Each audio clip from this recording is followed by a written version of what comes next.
ওয়ালাকাদ আলিমতুমুল্লাযীনা ইতাদাউ মিনকুম ফিস সাবতি ফাকুলনা লাহুম কুনু কিরাদাতান খাসিইন।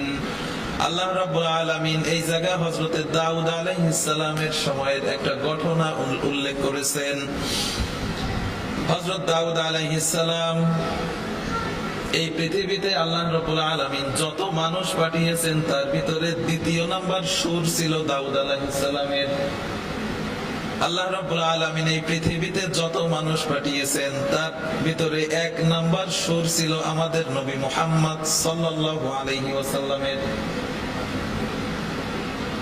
এই জন্যই তো হাদিসের ভিতরে পাওয়া যায় বিশ্বনবী যখন রাতের বেলায় কোরআন তেলাওয়াত করতেন তখন কাফেররা তার ঘরের চারপাশ দিয়ে কোরআন তিলাওয়াত শুনতো।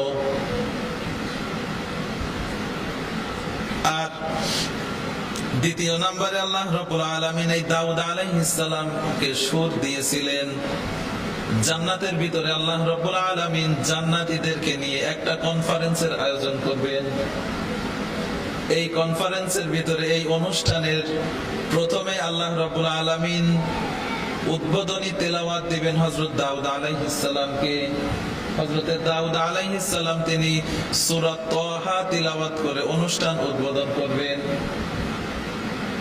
এরপরে আল্লাহ রাব্বুল আলামিন বিশ্বনবী সাল্লাল্লাহু আলাইহি ওয়াসাল্লামকে সূরা আর রহমান তেলাওয়াত করার কথা বলবেন। এরপরে একেবারে শেষে আল্লাহ রাব্বুল আলামিন নিজে ওই দিন জান্নাতবাসীদেরকে সূরা ইয়াসিন তিলাওয়াত করে শোনাবেন। আল্লাহর তিলাওয়াত কি শোনার দরকার আছে না? এজন্য একটু ভালো কাজও করার দরকার আছে, অন্তত জান্নাত পর্যন্ত যাওয়া লাগবে।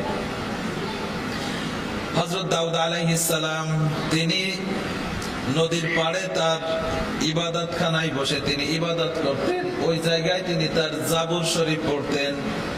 আর সমুদ্রের মাছগুলো ওই তিলাওয়াত শোনার জন্য হযরত দাউদ আলাইহিস সালামের কাছাকাছি চলে আসতো। ইহুদিরা কি করত? ওই মাছগুলোকে তারা ধরে ধরে নিয়ে আসতো। আল্লাহ রাব্বুল আলামিনের পক্ষ থেকে নির্দেশ আসলো যে তোমরা শনিবারের দিন এই মাছ শিকার করবে না। আমাদের যেমন ইবাদতের দিন হচ্ছে শুক্রবার, খ্রিস্টানদের হচ্ছে রবিবার, আর ইহুদিদের ছিল শনিবার। এই দিনে আল্লাহ রাব্বুল আলামিন ইহুদিদের জন্য পবিত্র দিন ঘোষণা করেছিলেন শনিবার। এই শনিবারে তারা ইবাদত বন্দেগী করত সাপ্তাহিক। হযরত দাউদ আলাইহিস সালাম তিনি শনিবারে ওই ইবাদতখানায় বসে তেলাওয়াত করতেন। আর মাছগুলো তেলাওয়াত শোনার জন্য হযরত দাউদ আলাইহিস সালামের কাছাকাছি চলে আসতো। ইহুদিরা ওই মাছ ধরতো। এই জন্য আল্লাহ রাব্বুল আলামিন ওদেরকে নিষেধ করে দিলেন যে তোমরা শনিবারে মাছ ধরবা না। শনিবারে মাছ ধরার নিষেধ মানে আল্লাহ রাব্বুল আলামিন ওদেরকে মাছ ধরতেই নিষেধ করেছেন। কিন্তু ওরা কি করত? শনিবারে মাছগুলো আটকে রাখতো আর ওই মাছগুলো অন্য অন্য দিন ওরা ধরত। এই জন্য আল্লাহ রাব্বুল আলামিন তাদের উপরে অখুশি হয়ে বললেন ফাকুলনা লাহুম কুনু কিরাদাতান খাসিইন। আল্লাহ রাব্বুল আলামিন তাদেরকে অভিশাপ দিলেন আর তারা বানরে পরিণত হয়ে গেল। এই জায়গায় তিনটা গ্রুপ হয়েছিল। একদল সরাসরি মাছ মারত, আর একদল সরাসরি মাছ মারাটা নিষেধ করত, আর একদল তারা নিষেধও করতো না, মারতেও বলতো না। আল্লাহ রাব্বুল আলামিন যে দল চুপচাপ থাকতো আর যে দল মাছ মারতো ওই উভয় দলকে আল্লাহ পাক বানর আর শূকর বানিয়ে দিয়েছিলেন।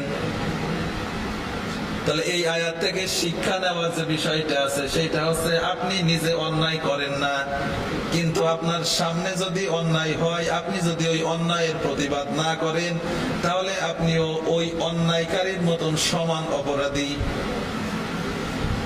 তাই কি না?